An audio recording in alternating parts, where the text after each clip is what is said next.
here at home. Let's have another check of the forecast. A mild afternoon outside, but when Rachel came in earlier tonight, I said, Rachel, that's not rain. It was really loud out there. What was that, Rachel? Yeah, we had some sleet pellets that were kind of bouncing all over the place.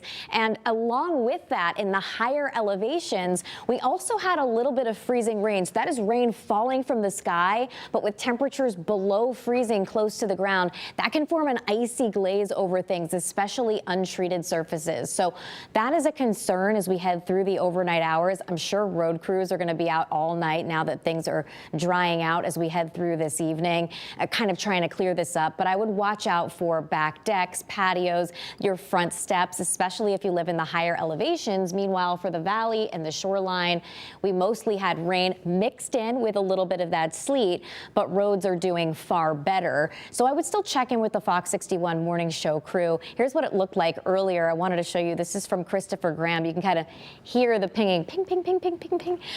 This is in Portland, and this is from Eric in Middletown, also showing that the sleet was dense enough to actually cause a little bit of coating, and that can make roads slippery too, especially because it can be like driving on top of ball bearings or marbles.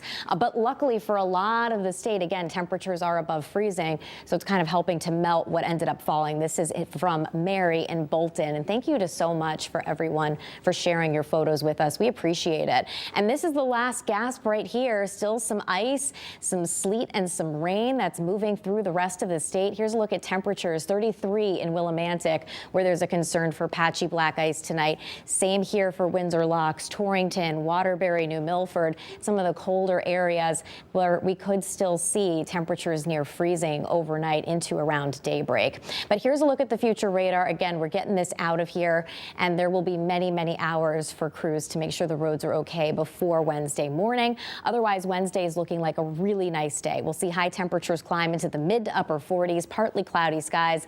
Love what we're seeing there. But another chance for some rain. This time it looks like just rain on Thursday. I think we start the day off dry, but as we head through the afternoon and evening, we will see a round of rain come through. After that round of rain comes through on Friday, it gets crazy warm around here, and it looks like some other records may go down.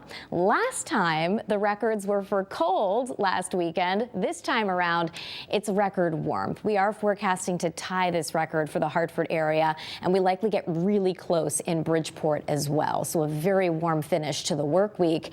And we have another close call to talk about. It's a close call for those records, but also a close call here in the weekend forecast. It looks like there's a frontal boundary and a couple waves of low pressure that kind of ride along it.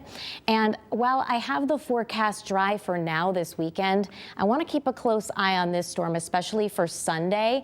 There's a lot of warm air in place, so even if it were to come farther north, it wouldn't mean a big snowstorm for us, but I might have to add rain or a wintry mix to the forecast. So we're keeping an eye on the weekend for that. Otherwise, here's a look at the Fox 61 7-day forecast. Not only is it warm on Friday, but look what happens as we head back to work next week. We're near 50 on Monday, and you don't need to snuggle up for Valentine's Day to stay warm this year. Highs back up in the mid 50s, so good weather to kind of get out and enjoy the day there as well, guys.